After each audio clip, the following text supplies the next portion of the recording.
नमस्कार।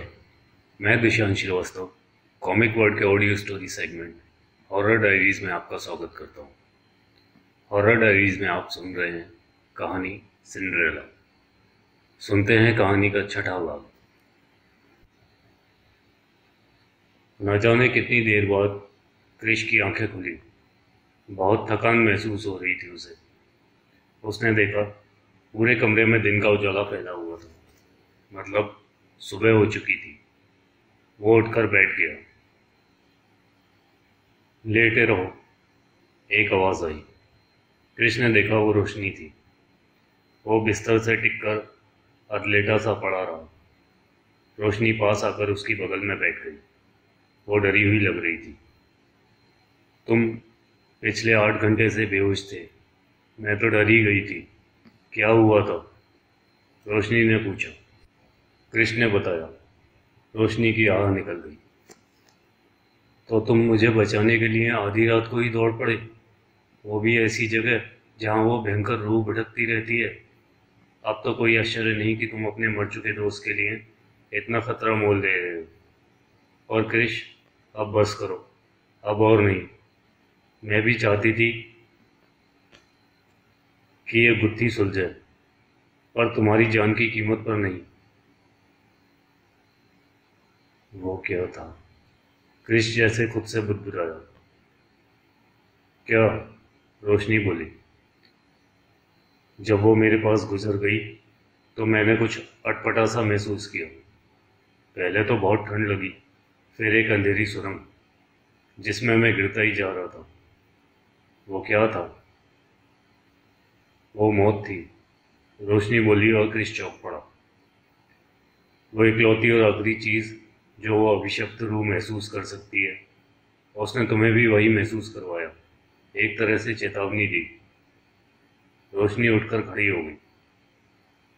मैं कल यहाँ से जा रही हूँ, और तुम भी। अब और पंगे नहीं, तुम कुछ नहीं कर सकते, ओके? क्रिश ने हाँ में सर हिलाया। सॉरी सर, बाहर जाने का एकमात्र रास्ता जाम हो चुका है। कुछ दिनों पहले जो तेज बारिश हुई थी, उसी के कारण मिट्टी धसक गई। आप चेकआउट कर भी लें तो यहाँ से नहीं जा पाएंगे, एक स्टाफ ने क्रिश को बताया। अब इंतजार करने के सिवा कोई रास्ता नहीं था। 24 घंटे तो रुकना ही था। क्रिश ने देवानंद को फोन किया। जैसे जैसे शाम का वक्त हो रहा था, चहल पहल और रोमांच बढ़ता जा रहा था। आज गांव में पहाड़ी वाली माता की वार्षिक पूजा और मेला भी था। तैयारियां जोरों शोरों से चल रही थी। लड़कियों में इतनी ज़्यादा टेंशन थी जितनी कि 3-3 बार फेल हो चुकने के बावजूद परीक्षा के समय नहीं होती थी। क्या पहनूं, बाल खुले रखूं या पोनी, मेकअप कैसा हो? आखिर रणवीर जी आ रहे थे, पूछा।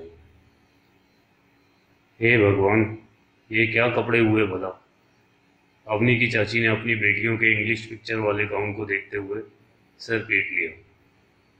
ओफो मम्मी, कुछ समझती तो हो नहीं, यही फैशन है आजकल। हाँ, और क्या? रणवीर जी लंदन रिटर्न है। वहाँ की लड़कियाँ ऐसे ही कपड़े पहनती हैं, कोई लहंगा चोली नहीं पहनती। तभी तो ये ड्रेस बनवाई हमने। अवनी अपनी हंसी दबाती हुई मन ही मन अपनी चचेरी बहनों के दिमाग की दाद दे रही थी, जिन्होंने क्या सटीक तरीका अपनाया था रणवीर जी को फ्लैट करने का। का का बोले? ऐतर ही चल जाइएगा? देवानंद ने हैरानी से पूछा। नहीं, महल की उस भूतनी के साथ हनीमून मना के जाऊंगा। फिर क्रिश ने भी उसी तरह से जवाब दिया और एक क्लिक किया। वो दोनों ही उस वक्त शहर के बीच वाली झील के किनारे बैठे थे और होने वाले मेले की चमक दमक देख रहे थे। क्रिश के हाथ में उसका कैमरा भी था। वो 1-2 क्लिक भी कर लेता था बीच बीच में। अरे महाराज, हम भूतनी नहीं अवनी की बात किए रहे। क्रिश के हाथ से कैमरा छूटते छूटते बचा। अवनी? हाँ, वो तो उसे भूल ही गया था। पिछले कुछ समय से वो इतना परेशान था कि अवनी की तरफ उसका ध्यान ही नहीं गया। क्या उसे ढूंढना चाहिए, उससे बात करनी चाहिए? क्रिश के ये भाव शायद उसके चेहरे पर दिख गए। देवानंद ने पहले उसे, फिर झील की तरफ देखते हुए बड़े ही दार्शनिक अंदाज में बोला। इसक नहीं आसान, बस इतना बूझ लीजिए कि एक मिर्च का गोला है और चूस के जाना है। कृष का मन हुआ कि झील में छलांग लगा दे। अच्छा, बड़ा पता है तुम्हें इस शक के बारे में, तेरे ही कर डाली अच्छे भले शेर की। अरे गोली मारो शेर के मर्दे, आइए हम दिखाते हैं आपको ट्रू लव, देवानंद बोला। True love? कृष ने पूछा। आप बात के पीछे लठ लेकर झिन पड़ जाइए महाराज, चलिए आइए, पूजा आरती में अभी समय है। रजत महल में भी शाम की पूजा की तैयारी चल रही थी। रणवीर अपने कमरे में तैयार हो रहा था। उसके दिमाग में एक उधेड़बुन जारी थी। मुझे क्रिस का इस्तेमाल करना चाहिए। नहीं, उसने मेरी जान बचाई है। वो अकेला है, कोई सवाल भी नहीं करेगा बाद में। नहीं, उसने मेरी जान बचाई है। मेरे पास वक्त कम है, कोई सही बंदा बाद में नहीं मिला तो, पर उसने मेरी जान बचाई है। जब उसकी माँ का क्रोधित स्वर उसके कानों में पड़ा, तब उसके विचारों का सिलसिला टूटा। वो कमरे से बाहर आया। बाहर उसकी माँ नौकरों पर बरस रही थी। क्या हुआ माँ? रणवीर ने पूछा। देखना, सामान तैयार करवाया था शाम को मंदिर ले जाने के लिए, देख फूलों की हालत। रणवीर ने देखा, बड़ी बड़ी टोकरियों में फूल रखे थे जो सूख चुके थे। पर मैडम जी, हमने तो अभी आधे घंटे पहले ही तोड़ के मंगवाए थे बड़े वाले बगीचे से, नौकर सब पकाता सा बोला। माँ ठीक है, हम रास्ते में कहीं से फूल ले लेंगे, आप परेशान मत होइए। रणवीर अपनी माँ को गले लगाता बोला। हटाओ ये सब यहाँ से। फिर वो नौकर की तरफ मुड़ता हुआ बोला। रणवीर की माँ वहीं सोफे पर बैठ गई। कुछ भी सही नहीं हो रहा यहाँ, वो सर हिलाती हुई बोली। ऐसे फूलों का सूखना, आज कितने सालों बाद ऐसा होगा कि तेरे पापा पूजा में नहीं जाएंगे। अनिरुद्ध आने वाले थे तो पता चला आने जाने वाली सड़क बंद है। क्या चाचू आ रहे हैं? रणवीर ने सुखद आश्चर्य से पूछा। हाँ, पर पूजा में कहाँ पहुंच पाएंगे? टैक्सी एक छोटे से साफ सुथरे घर के सामने आकर रुकी। टैक्सी से दोनों बाहर उतरे। देवानंद ने आवाज लगाई। मधुबाला, हरिओ मधुबाला। कृष हैरानी से देखता रह गया जब एक खूबसूरत सी फिल्मगन साड़ी में लिपटी, चूड़ी, बिंदी, पायल और नथ से सजी धजी मुस्कुराती सी घर से बाहर आ गई। ये हमरी मेहरारू मधुबाला, देवानंद चहकता सा बोला। आओ, ये क्रिस बाबू हैं, ऐसे टुकुर टुकुर का देख रही है, जाको चाय पानी ले आओ। वो क्रिस को नमस्ताई करके छन छन करती अंदर चली गई। क्रिस ने हैरानी से देवानंद की तरफ देखा तो उसने आंख मार दी। वो आए दिन खबरें सुनता रहता था कि किस तरह विदेशी लड़कियां भारतीय ड्राइवरों या गाइड के प्यार में पड़कर शादी कर लेती हैं। आज देख ही लिया। मधुबाला? क्रिस ने पूछा। वो हमको हनी बुलात रही और ओकर आपन नाम ईसाबेला रहा। हम दोनों को मिलाकर मधुबाला कर दिए, का बूझे? वो धूर्तता से हंसा। क्रिस ने भी हंसी में उसका साथ दिया। अब हम दोनों प्राणी बहुत ही खुश हैं, यही लिए आपको कहते हैं, मौका मत गवाइए, जिंदगी बना देता है ट्रू लव। उधर क्रिश की ट्रू लव फिलहाल अपने कमरे में उदास बैठी थी। अवनी को उसकी चाची ने साफ साफ मना कर दिया था कि वो शाम को पूजा में नहीं जाएगी। वो घर पर अकेली थी। उसने उठकर अपने कमरे की खिड़की खोल दी। वहाँ से पहाड़ों वाली माता का मंदिर दिखता था। वो झिलमिल करती रोशनी उस वक्त उसकी आंखों को चुभ रही थी। उसका मन बहुत उदास था। वो वहाँ जाना चाहती थी। बाकी लड़कियों की तरह उसे रणवीर से कोई मतलब नहीं था।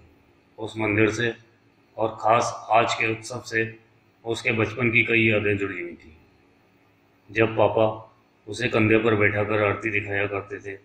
पूजा के बाद मेला भी तो था जहाँ वो झूला झूलती थी। अपनी गुड़िया के लिए ढेर सारी रंग बिरंगी क्लिप्स, चूड़ियाँ और कई सारा सामान खरीदती थी। फिर चाट और कुल्फ़ी का दौर शुरू होता था।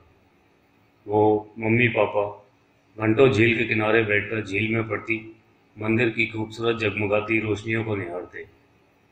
कहाँ चला गया वो सब? उसने हताशा से आह भरी। वो आंखें पोंछती हुई खिड़की से पलटी। उसने अपने पलंग के नीचे से एक छोटा सा संदूक खींच कर निकाला। यह संदूक ही अब उसकी कुल जमा पूंजी था। उसने उसे खोला। अंदर उसके पापा की घड़ी थी, उनका कैलकुलेटर था और एक पर्स भी था। एक हेयर ब्रश जो मम्मी का था, एक अंगूठी थी, कुछ कंगन और भी ऐसे कई सामान जो किसी को भी एक नज़र में कबाड़ लगते, पर वो उसके लिए किसी खजाने से कम न थे। कितनी ही देर वो उन सामानों को छूती, उलटती पलटती रही और आंसुओं की बाढ़ को रोकती रही। फिफ्थ स्टैंडर्ड से ही पापा ने अवनी का एडमिशन शहर के एक बड़े स्कूल में करा दिया था। वो वहाँ भी खुश ही थी। फिर एक दिन उसका बर्थडे आया। वो सुबह से ही तैयार होकर मम्मी पापा का इंतज़ार कर रही थी, पर उस दिन वो नहीं आए। असल में वो कभी नहीं आए। रात को उसके चाचू ने उसे सोते से जगाया और घर चलने को बोला। घर आकर भी मम्मी और पापा तो दिखे ही नहीं। वो उसके बर्थडे वाले दिन उससे मिलने ही आ रहे थे जब उनकी गाड़ी का एक्सीडेंट हो गया था। उस दिन के बाद से अवनी ने कभी भी अपना बर्थडे नहीं मनाया था। वो सारा सामान वापस रख रही थी जब उसका हाथ किसी चीज़ से टकराया। उसने बाकी सामान हटाकर देखा तो वहाँ एक नन्ही सी ट्रॉफ़ी पड़ी थी। ये ट्रॉफ़ी, उसे याद आया, ये तो उसने स्कूल में सिंड्रेला बनकर जीती थी। उसने ट्रॉफ़ी संदूक से बाहर निकाली और पूरी ताकत से उसे सामने वाली दीवार पर दे मारा। बहुत शौक था ना सिंड्रेला बनने का। हाँ, बन गई मैं सिंड्रेला। सिंड्रेला की ज़िंदगी की सारी लानतें ही तो उसके हिस्से आई थी। वो अनाथ हो चुकी थी। उसकी चाची और उसकी दोनों बेटियां उसे वैसे ही सताती थीं जैसे सिंड्रेला को उसकी सौतेली माँ और सौतेली बहनें। आज का दिन भी जैसे सिंड्रेला की ही ज़िंदगी से उड़कर उसकी ज़िंदगी में आया था। कहानी में भी तो ठीक ऐसे ही सिंड्रेला को अकेला छोड़कर उसकी सौतेली माँ और बहनें प्रिंस चार्मिंग के महल में चली गई थी। जिस तरह उसे अकेला छोड़कर उसकी चाची और दोनों कज़न मेले में चली गई थी। और तब उस रात उस अकेली सिंड्रेला से मिलने आई थी उसकी फेरी गॉडमदर, एक परी जो हमेशा उसकी मदद करती थी। अवनी ये सोच ही रही थी कि किसी ने दरवाज़ा खटखटाया। उसने दरवाज़ा खोला। सामने प्रिया दीदी खड़ी थी। कोई है? रणवीर के पिता ने आवाज़ लगाई। एक नौकर अंदर आया। कहाँ हैं सब? उन्होंने पूछा। जी, सब लोग तो पहाड़ी वाली माता के मंदिर गए हैं, पूजा शुरू होने वाली होगी, नौकर बोला। बड़े चौधरी साहब उठ के बैठ गए। कीर्तन से बोलो, गाड़ी निकाले। पर मालिक, आपकी तबीयत? हम ठीक हैं, देवी पूजा नहीं छोड़ सकते, जाओ। अरे दीदी, आप यहाँ मंदिर नहीं गई? अवनी ने पूछा। प्रिया दीदी ने उस पर एक भरपूर नज़र डाली, उसके चेहरे को छुआ, लंबी उलझी हुई चोटी को हाथ में लिया। तुझ पर तो बहुत मेहनत करनी पड़ेगी, वो जैसे खुद से बोली। पर क्या? चुप, बहुत बोलती है तू। चुप रहने की आदत डाल। लिपस्टिक खराब करेगी क्या? प्रिया दीदी बोली। कहाँ है लिपस्टिक? अवनी सक-पुकाई। आज लगेगी ना? प्रिया दीदी एक आंख दबाती हुई अपना मेकअप किट बैग और एक बड़ा सा पैकेट रखती हुई बोली। लगभग 1 घंटे की मेहनत के बाद अवनी खुद को पहचान नहीं पा रही थी। क्या ये वही थी? उसका पूरा चेहरा कांच की तरह चमक रहा था। आंखें और गहरी काली लग रही थी। चमकदार गुलाबी होठ जो घबराहट से कांप रहे थे। हमेशा उलझी हुई चोटी में फंसे रहने वाले बाल अभी लट बनकर उसकर चेहरे पर मचल रहे थे। प्रिया दीदी ने वो पैकेट खोला जिसके अंदर बेहद खूबसूरत सा गहरे आसमानी रंग का एक लहंगा और ब्लाउज का सेट था। उसमें सितारे, मोती और कांच लगा हुआ था। ये तुम्हारी माँ का था अवनी, मैंने उनसे लिया था एक पार्टी में पहनने को, पर वापस करती इससे पहले ही। खैर, आज बिल्कुल सही समय पर वापसी हुई इसकी। फिर पूरी दक्षता के साथ प्रिया दीदी ने अवनी को वो लहंगा पहनाया, दुपट्टा पिन किया। दीदी, ये सब क्या? अवनी ने बोलना शुरू किया। वही जो मुझे पहले कर देना था, प्रिया उसकी बात काटती हुई सी बोली। हर लड़की को अपने सपने जीने का हक होता है, और ये हक उससे कोई नहीं छीन सकता। तुझे क्या लगता है, गांव की हर लड़की को पूरा भरोसा है कि रणवीर उससे शादी कर लेगा? वो जानती हैं ये दूर का तारा है, पर उस बारे में सोचना, उसे जीना, महसूस करना मन में कहीं गुदगुदी नहीं करता। सबको जिंदगी में सब कुछ नहीं मिलता। जो ना मिल पाए, चोरी से उसके सपने देखना भी क्या बुरा है? प्रिया दीदी ने पीछे हटते हुए अवनी पर एक भरपूर नज़र डाली। मैं नहीं जानती मैं ये क्यों कर रही हूँ, पर ये वो है जो मैं हमेशा से करना चाहती थी। अवनी ने पीछे मुड़कर शीशे में खुद को देखा तो देखती रह गई। यह यकीन कर पाना मुश्किल था कि उसकी फेरी गॉडमदर के पास वाकई कोई जादू की छड़ी नहीं थी। अवनी पैदल ही मंदिर और मेले की तरफ चली जा रही थी। वो बहुत दूर नहीं था, पर पास भी नहीं था। गांव सूना था क्योंकि सब मंदिर में इकट्ठा थे। काश मेरी परी दीदी भी मुझे सिंड्रेला की तरह एक बग्गी दे देती, यूं पाँव तो ना तोड़ाना पड़ता। बड़बड़ाती हुई अवनी चली जा रही थी, पर आज तो जैसे उसकी हर बात बादलों में छिपा कोई फरिश्ता सुन रहा था। उसके पीछे से किसी कार के हेडलाइट्स की तेज रोशनी आई और एक हॉर्न की आवाज़ भी आई। अवनी हड़बड़ाकर सड़क के किनारे हो गई। एक चमचमाती हुई कार उसकी बाजू में आकर रुकी। लड़की ऐसे सुनसान में अकेली कहाँ जा रही है? बड़े चौधरी साहब ने कार में से सर बाहर निकाल कर पूछा। वो भी उसी समय रजत महल से निकले थे मंदिर के लिए। जी वो मैं मंदिर, अवनी धीरे से बोली। चल गाड़ी में बैठ जा, ऐसे अकेले नहीं भटकते, चौधरी साहब बोले। और फिर सिंड्रेला अपनी शानदार सवारी में बैठ गई। मंदिर में और मेले में अब तक भरपूर रौनक हो चुकी थी। लोगों में खासा उत्साह था। रणवीर और रैना अपनी माँ के साथ वहां पहुंच चुके थे। बड़े पुजारी जी पूजा की तैयारी कर रहे थे। तितली बनी रंग बिरंगी लड़कियों की खींची बदस्तूर जा रही थी। वो उचक उचक कर रणवीर को देखने का प्रयास करती और फिर खींची करती, जैसे कि पहले से ही मालूम था कि देवी दर्शन से ज़्यादा देव दर्शन पूरी श्रद्धा से हो रहा था। अरे ये तो बड़े चौधरी साहब लग रहे हैं, कोई बोला। एक हॉर्न की आवाज़ आई। रणवीर और उसकी माँ दोनों ही थोड़ा चौंक गए। अरे डैड आ गए क्या? रणवीर बोला। बड़े चौधरी साहब की कार मंदिर के नीचे आकर रुकी। अब क्योंकि चौधरी साहब आए थे इसलिए सबका ध्यान कार पर ही जाना था। कुछ लोग आगे भी बड़े स्वागत में। कार का पिछला दरवाज़ा खुला और सबकी सांसें थम गईं। दिन बस अभी अभी ढला ही था। बारिश से धुला हुआ गहरा नीला आकाश जिसमें अभी से तारे चमक रहे थे। हल्की हल्की हवा बह रही थी। जब वो कार से उतरी तो लोगों की आह निकल गई। आसमानी रंग के सितारे मोती जड़े कपड़ों में वो आसमान का ही एक उजला सा टुकड़ा जम लग रही थी। उसके लंबे बाल हवा में उड़ते उसके चेहरे के आगे पीछे लहरा रहे थे। अजीब सा जादुई समा बन गया। ऐसा लग रहा था शाम के धुंधलके में कोई परी आसमान से उतरी हो।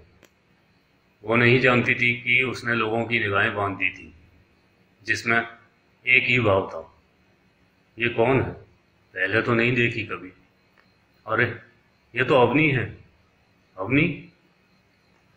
वो अब मंदिर में आ चुकी थी और लोग उसे पहचान गए थे। वो चुपचाप बाकी भीड़ के साथ खड़ी हो गई और पूजा की प्रतीक्षा करने लगी। रणवीर की माँ तो जैसे होश में आई। अवनी के आने से सब कहीं खो से गए थे। उन्होंने फिर एक नज़र अपनी पर डाली और अपने पति की तरफ देखा। जवाब में वो भी धीरे से मुस्कुरा दिए। रैना गौर से अपने माता पिता को देख रही थी और उनके इरादे भी उसकी समझ में आ रहे थे। उसने मुंह बिचकाया और अपने भाई की तरफ देखा। उसे उम्मीद थी कि इन सब से उसका भाई भी खींच ही रहा होगा, पर वो हैरान थी क्योंकि रणवीर मुंह बाए अवनी को घूरे जा रहा था और उसके चेहरे पर ऐसा भाव था जैसे अभी भी सर पर हथौड़ा खाकर हटा हो। कान्हा की गोपियां समझ चुकी थी कि अब उनका इंतजार बेकार है। इतने दिन से जो गांव में सीधी सादी सुंदर स्पर्धा चल रही थी उस पर एक लोहार की पड़ चुकी थी। अगले ही दिन रजत महल से अवनी के चाचा को बुलावा भेजा गया और वो जैसे रथ पे सवार वापस आए। अवनी की चाची और उनकी दोनों बेटियां भी ऐसे दिखावा कर रही थी जैसे वो अवनी से शुरू से ही बहुत प्यार करती थी और अब वो उसके लिए बहुत खुश थी। पूरे गांव में जोर शोर से चर्चा का विषय था कि अवनी चौधरी परिवार की बहू बनने जा रही है और सभी इस बात से बहुत खुश थे क्योंकि सब जानते थे कि वो एक नेक लड़की है जो कि बचपन से ही काफ़ी दुख झेल चुकी है। उनकी सहानुभूति और शुभकामनाएं दोनों ही अवनी के साथ थे, पर कोई था जिसकी इस खबर ने नींद उड़ा रखी थी। क्रिश अपने कमरे में बैठा गंभीरता से कुछ सोच रहा था। वो अवनी को चाहता था पर अभी वो उसकी सुरक्षा को लेकर ज़्यादा चिंतित था। रणवीर जैसे चालबाज से शादी और शादी के बाद रजत महल में रहना जो कि उस भयंकर रूह का स्थायी अड्डा था, नहीं, वो यह नहीं होने देगा। अरे, तुमने अभी पैकिंग नहीं की? रोशनी उसके कमरे में आई। मैं कहीं नहीं जा रहा, मेरा अभी यहाँ काम है, क्रिश दृढ़ता से बोला। क्या क्या काम है? रोशनी ने पूछा। क्रिश ने बताया। रोशनी उसके बगल में बेड पर बैठ गई। जितना तुम उस भूतनी के पीछे पड़े थे ना, उतना अगर अवनी के पीछे पड़ते तो ये सब होता ही नहीं, रोशनी बोली। मैं ये नहीं होने दूंगा, हरगिज़ नहीं, अवनी को कुछ नहीं होगा, क्रिस आवेश में बड़बड़ा रहा था। उन दोनों को नहीं मालूम था कि बाहर खुले दरवाजे की आड़ में खड़ा रणवीर उन दोनों की सारी बातें सुन रहा था, जो तभी वहाँ पहुँचा था। उसके हाथ में एक शैंपेन की बोतल थी। वो वहाँ उस रात क्रिश का शुक्रिया अदा करने और अपनी और अवनी की खुशखबरी देने आया था। क्रिश के बारे में जानकर उसके तो पांव तले जमीन ही खिसक गई थी। वो वहीं से चुपचाप दबे पांव लौटने लगा। ओह, तो ये गौरव का दोस्त है, ये उस वजह से यहाँ आया है, पता नहीं क्या क्या जान चुका है। और अवनी, उसका हाथ बोतल पर कस गया। ये बात उस पर सख्त नागवार गुजरी कि क्रिश भी अवनी को चाहता था। आई एम सॉरी क्रिश, तुमने मेरी जान बचाई, पर तुम अब मेरे रास्ते का सबसे बड़ा रोड़ा हो, तुम्हें तो ठिकाने लगाना ही होगा। उसके दिमाग में यही सब चल रहा था और चेहरे पर भयंकर भाव थे। तो अब क्या? रणवीर से बेखबर रोशनी और क्रिश अपनी चर्चा में मशगूल थे। कुछ सोचा है मैंने, पर उसके लिए पहले रणवीर से बात करनी होगी, क्रिश बोला। उसने रोशनी की तरफ देखा जो उसे अजीब नज़रों से देख रही थी। क्या हुआ, ऐसे क्या देख रही हो? क्रिश ने पूछा। गौरव तो फिर भी तुम्हारा दोस्त था, पर अवनी, जिसे तुम हफ्ता भर पहले ही मिले हो, उसे पता भी है तुम्हारे दिल में उसके लिए क्या है? वो बोली। कैसे पता होगा, मैंने बताया ही नहीं, क्रिश उदासी से बोला। पर क्रिश, देखो, मुझे फोर्स मत करो, क्रिश जल्दी से बोला। अवनी को मैं हर हाल में बचाऊंगा। हाँ, कुछ नहीं जानती वो, मैं अपने एक तरफा प्यार से खुश हूँ। पर क्रिश को नहीं मालूम था कि कुछ भी एक तरफा नहीं था। क्या हुआ, मुंह क्यों लटकाई है छोटी चौधराइन? क्या दीदी, आप भी ना? अवनी प्रिया दीदी के पार्लर में बैठी थी और प्रिया की नोकझोंक जारी थी। अच्छा अवनी, देख, क्या संयोग है ना? याद है बचपन में तू रजत महल को प्रिंस चार्मिंग का महल बोलती थी? अब देख, तेरा प्रिंस तो वहीं से निकल कर आया, मेरी सिंड्रेला। प्रिया दीदी ने दोबारा अवनी को छेड़ा। वो फीकेपन से मुस्कुराई। उसका मन इस सब से उचट रहा था। वो परेशान थी। कैसे बताती प्रिया दीदी को कि ना जाने कहाँ से विचरता हुआ एक फकीर उसके मन में आ बसा था, जिसने प्रिंस चार्मिंग की जगह ले ली थी। वो क्रिश को बहुत याद कर रही थी, जो अब ना जाने कहाँ गायब हो गया था। पहले तो कहीं भी टकरा जाया करता था कैमरा लेकर। Good morning. क्रिस का चाय वाला हाथ बीच में ही रुक गया। उसने सर उठाकर देखा तो सामने रणवीर खड़ा था। अरे आप? क्रिश बोला। वे आई? रणवीर ने संकोच का प्रदर्शन करते हुए क्रिस की मेज की तरफ इशारा किया। यस प्लीज, क्रिस बोला और रणवीर भी वहां बैठ गया। वो रजत महल के रेस्टोरेंट में बैठा था जब रणवीर वहां आया। उस रात मैं ठीक से आपको थैंक्स भी नहीं कह पाया। आपने मेरी जान बचाई, रणवीर लहजे में शहद बोलता हुआ बोला। इट्स ओके, मैं खुद को भी तो बचा रहा था, क्रिस सपाट लहजे में बोला। ऐसे नहीं चलेगा, मैं आपको इनवाइट करने आया हूँ। आज शाम का ड्रिंक एंड डिनर मेरे पैलेस में। से यस, रणवीर जबरन मुस्कुराता सा बोला।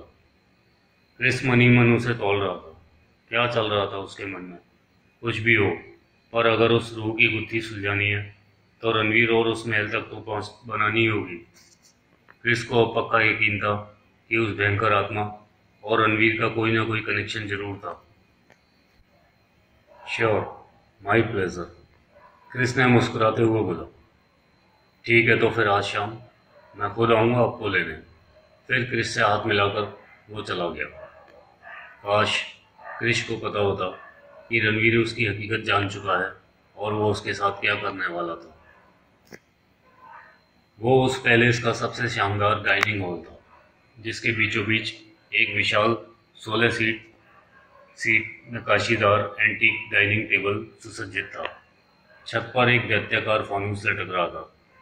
उस टेबल पर उस घड़ी बस क्रिश और रणवीर ही थे, पर नौकरों का मेला लगा हुआ था। पहले तो बेहतरीन कई सालों पुरानी शराब और टिक्का कबाब का दौर चला। फिर डिनर के दौरान रणवीर ने दोबारा रजत महल के हॉन्टेड होने का जिक्र छेड़ दिया। क्रिश को फिर उसे उकसाता सा लगा, पर इस बार क्रिश ने उसका साथ दिया और उत्साह दिखाया। पता है, हमारे यहाँ एक नौकर हुआ करता था, जैक्सन। जय किशन, क्रिस ने उत्सुकता से पूछा। हाँ वही, मैं उसे जैक्सन बुलाता था। पूरे महल की जानकारी होती थी उसे, यहाँ वहाँ मंडराता फिरता था। वो कहता था कि हमारे महल में भूत है, एक दुल्हन का भूत। क्रिश अब अपनी कुर्सी पर तनकर बैठ गया। तो क्या रणवीर अब उसे मैडम एलेनोर के बारे में बताने ही वाला था? वो नहीं जानता था कि रणवीर को उसकी सच्चाई मालूम थी और वो उसके सामने बड़ी चालाकी से जाल फेंक रहा था। तो जब तुम रजत महल पर आर्टिकल लिखो ना क्रिश, तो उस भूत का जिक्र जरूर करना, रणवीर ने कहा, जो अच्छी तरह जानता था कि क्रिश कोई प्रेस रिपोर्टर नहीं है। उसने अपना गिलास उठाया और क्रिश थोड़ा चौंक गया। रणवीर के दाहिने हाथ की उंगली में एक अंगूठी थी, जो क्रिश को जानी पहचानी लग रही थी। तो क्या तुम मुझे उस भूत के बारे में बता सकते हो? क्रिश अब सस्पेंस के मारे जड़ हो चुका था। रणवीर ने एक सांस में अपने वाइन से भरे गिलास को खाली किया और मेज पर पटका। मैं तुम्हें दिखा सकता हूँ। वो क्रिश को 2 मंजिल नीचे के एक कमरे में ले गया, जो थोड़ा सुनसान सा था। मुझे पक्का नहीं पता, पर लोगों का दावा है कि वो उन्हें दिखी है, रणवीर ने इस तरह कहा मानो वो एक मासूम सी भूतनी थी जो केवल दिखने या ना दिखने तक ही सीमित थी। क्रिस से रोमांच बर्दाश्त नहीं हो रहा था। वो जानता था कि कहीं ना कहीं ये रणवीर मैडम एलेनोर की ही बात कर रहा था। अब सारे रहस्यों से पर्दा उठने का वक्त आ गया था। रणवीर ने कमरे का दरवाजा खोला। दोनों ने अंदर कदम रखा और क्रिस ने चारों तरफ थोड़ी हैरानी से देखा। अंदर अच्छी खासी सजावट थी, जो क्रिस को किसी शादी की लग रही थी। सफ़ेद पर्दे, जालियां, फूल, लैंप। वो पिछली रात हमारे एक गेस्ट की पार्टी थी यहाँ। क्रिस को सब तरफ हैरानी से घूरता देख रणवीर ने साफ झूठ बोला। वो उस हॉल के बिल्कुल अंत में पहुंचे, जहाँ एक छोटा सा स्टेज था। क्रिस कुछ कदम पीछे हट गया और दहशत और आश्चर्य के मिले जुले भाव से सामने देख रहा था। सामने एक मैनीक्वीन खड़ी थी, जिसने वही मटमैला सा जालीदार वेडिंग गाउन पहन रखा था जो क्रिश अक्सर उस भयावह रूह को पहने देखता था। उसके सर पर वही बड़े बड़े सूखे वाला हेडगियर था जिसमें से एक जाली निकलकर उस मैनीक्वीन के चेहरे को ढक रही थी। क्रिस को वो मैनीक्वीन उस होलिये में डरावनी लग रही थी। उसके दोनों हाथ सामने थे जिसमें एक फूलदान की तरह रखा हुआ था एक बड़ा सा सूख चुके काले गुलाबों का गुलदस्ता। सब कुछ तो वही था। ये सब ये उसी भूतनी का है। यहाँ डिस्प्ले के लिए रखा रहता है, सालों से यही है। रणवीर ने साफ झूठ बोला। वो सारी पोशाक और गुलदस्ता वो अपने ड्रेसिंग रूम से वहाँ लाया था। वो कमरे की सारी सजावट भी उसने ही कराई थी। तो अब क्या? क्रिस ने पूछा। अब बुलाओ उसे, और क्या? रणवीर मुस्कुराते हुए बोला। भाई तुम्हें भूतनी देखनी है, तुम बुलाओ। क्रिस अब उस मैनीक्वीन के सामने खड़ा अनिश्चितता से देख रहा था। क्रिस, तुम अब भी नहीं समझे? अरे प्रपोज करो उसे। क्या? क्रिस हड़बड़ाया। अगर नहीं करना तो चलो, मुझे अब डर लग रहा है, रणवीर झुंझलाने का नाटक करते हुए बोला। वो जानता था कि इतना करीब पहुंचकर क्रिस यूं ही नहीं लौटेगा। क्रिस उस मैनीक्वीन के सामने घुटनों पर बैठ गया। शाबाश, अब उसे प्रपोज करो और वो रिंग देख रहे हो, वो इसे पहना दो। किस्मत अच्छी रही तो वो तुम्हें दिख जाएगी, रणवीर बोला। तभी उसका मोबाइल बजा। मैं बस अभी आया, 1 मिनट। रणवीर बाहर चला गया। अपना फ़ोन उसने खुद बजाया था। भारी सस्पेंस और उत्सुकता के हवाले क्रिस ने उस मैनीक्वीन को प्रपोज करने के बाद उसे अंगूठी पहना दी। वो इंतज़ार करने लगा, पर कुछ नहीं हुआ। तभी एक तेज़ आवाज़ के साथ उसके पीछे वाली खिड़की भड़क से खुल गई और एक तेज़ हवा का झोंका अंदर आया। क्रिस पीछे देखने लगा। क्या हुआ? खिड़की कैसे खुल गई? उसने दोबारा सामने देखा और डर के मारे सन्न रह गया। सामने उस मैनीक्वीन की जगह वही भयानक रूह खड़ी थी, हाथों में बुके और चेहरे पर वही कठोर भाव। उस रूह ने एक नज़र अपनी उंगली में पड़ी झिलमिलाती अंगूठी पर डाली, फिर सामने क्रिस को देखा और उसकी तरफ बढ़ने लगी। नहीं नहीं, मेरे पास मत आना, मैंने कुछ नहीं किया, रुको। वो भयानक रूह एक बार फिर क्रिस के पार निकल गई, पर इस बार उसे कुछ अटपटा नहीं लगा। बस थोड़ी देर को सब अंधेरा सा हो गया। उसने आंखें खोली। वो पसीना पसीना हो चुका था। उसने एक हाथ से अपना माथा पोंछा और बुरी तरह चौंक पड़ा। उसने जल्दी से अपना दाहिना हाथ देखा। न जाने कैसे अविश्वसनीय रूप से, किसी नामालूम तरीके से वो अंगूठी उसकी अपनी उंगली में आ गई थी, जो उसने कुछ देर पहले रणवीर की उंगली में देखी थी। क्या है? वो हड़बड़ाते हुए अंगूठी उतारने लगा। वो नहीं उतरेगी, कभी नहीं उतरती, किसी से भी। क्रिस ने चौंक कर सर उठाया। सामने हाथ बांधे एक दीवार से टिककर रणवीर खड़ा था। वो उसे देखकर मुस्कुरा रहा था। वो क्या? उसका रोम रोम मुस्कुरा रहा था। क्या मतलब? क्रिस को महसूस हो रहा था कि कुछ बहुत गलत होकर हटा था। शादी मुबारक हो क्रिस, रणवीर मक्कारी से बोला। And thank you very much for. उसने अपना दाहिना हाथ उठाया जिसमें से अंगूठी गायब थी, वही जो अब क्रिस की उंगली में थी। तुम ये सब, अब काम की बात हो जाए। अचानक रणवीर ने सुर बदला और सख्त लहजे में बोला। अब वो हर पल तुम्हारे साथ है, हर पल। वो किसी को भी तुम्हारे और अपने बीच नहीं आने देगी, किसी को भी नहीं। तो अब यदि तुम अग्नि से सच्चा प्यार करते हो तो उस आफत को अपने सर लेकर चले जाओ यहाँ से। क्रिस ने चौंक कर सर उठाया। रणवीर हंसा। हाँ, मुझे मालूम है तुम उस पर दिल रखते हो। मुझे तो ये भी मालूम है कि तुम कोई प्रेस रिपोर्टर नहीं हो। पर अगर तुम अब भी अपनी के पास गए तो सब कुछ उस आत्मा के मूड पर डिपेंड करता है कि वो किस पर गुस्सा उतारेगी, तुम पर या अवनी पर। क्रिस ने उसकी कॉलर पकड़ ली। कमीने, गौरव के साथ भी यही किया था ना तूने, और तेरी गर्लफ्रेंड ने? वो दांत बीसता हुआ बोला। रणवीर हंसने लगा। अब क्रिश की समझ में आ गया था कि वो अंगूठी उसे क्यों बेचैनी सी लग रही थी। उसने उसे गौरव को पहने देखा था, हाँ, पर उसकी लाश पर वो अंगूठी नहीं थी। अब चलता हूँ, रणवीर उसके हाथों से अपनी कॉलर छुड़ाते हुए आराम से बोला। बहुत तैयारियां करनी है सगाई की। उसने आंख मार दी और वहां से चल दिया। पर वो ये सब क्यों कर रही है, मैडम एलेनोर? क्रिस ने सर्द लहजे में पूछा। क्या क्या? कौन? रणवीर पलटा। तुम्हारा मतलब है एलेनोर ब्राउन? वो ठहाका मारकर हंसा, एक खिल्ली उड़ाने वाली हंसी। ओ क्रिस, मेरी जान, ये तुमको किसने बोल दिया कि वो रूह मैडम एलेनोर की है? क्रिस मुंह बाए हक्का बक्का सा रणवीर को देखता रह गया। अब क्रिश क्या करेगा? क्या वो अवनी के लिए हालात से समझौता कर लेगा? क्या रणवीर अवनी से शादी कर पाएगा? क्या सिंड्रेला अपने प्रिंस चार्मिंग के महल जा पाएगी? और सबसे बढ़कर मैडम एलेनोर का रहस्य। इन सारे सवालों के जवाब लेकर आएगा इस कहानी का 7वां और अंतिम भाग। तब तक के लिए मैं निशांत श्रीवास्तव आपसे विदा लेता हूँ। धन्यवाद।